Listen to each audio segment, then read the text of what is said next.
নাটোরে হিজবুত তৌহিদের উদ্যোগে কৃষি সমাবেশ অনুষ্ঠিত হয়েছে। বাঁচলে কৃষক, বাঁচবে দেশ, গর্ব মোড়া সোনার দেশ, এই প্রতিপাদ্য বিষয়কে সামনে রেখে গত বৃহস্পতিবার নাটোরের বড়াইগ্রাম উপজেলার চান্দাই ইউনিয়নে এই সমাবেশ অনুষ্ঠিত হয়।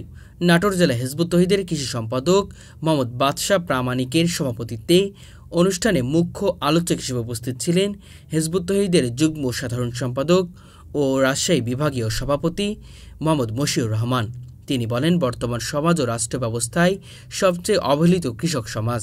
ক্ষুধা ও দারিদ্র্যের সাথে লড়াই করে তাদেরকে বেঁচে থাকতে হয়, অথচ দেশের ২০ কোটি মানুষের মুখে তারাই আহার তুলে দেন। তিনি আরও বলেন, ধনী গরিবের বৈষম্য দূর করতে এবং কৃষি শ্রমিক মেহনতি মানুষের অধিকার প্রতিষ্ঠা করতে হলে আল্লাহর হুকুম প্রতিষ্ঠা করতে হবে।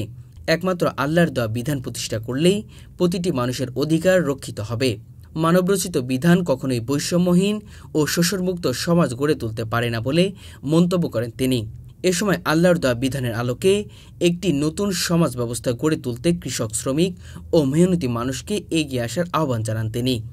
নাটোর জেলা হিজবুত তৌহিদের সভাপতি আব্দুস সবুর খানের সঞ্চালনায় বিশেষ অতিথি হিসেবে বক্তব্য রাখেন হিজবুত তৌহিদের রাজশাহী অঞ্চলের আঞ্চলিক সভাপতি মোহাম্মদ আশিক মাহমুদ, নাটোর অঞ্চলের আঞ্চলিক সভাপতি আনিসুর রহমান সাকিব সহ আরও অনেকে।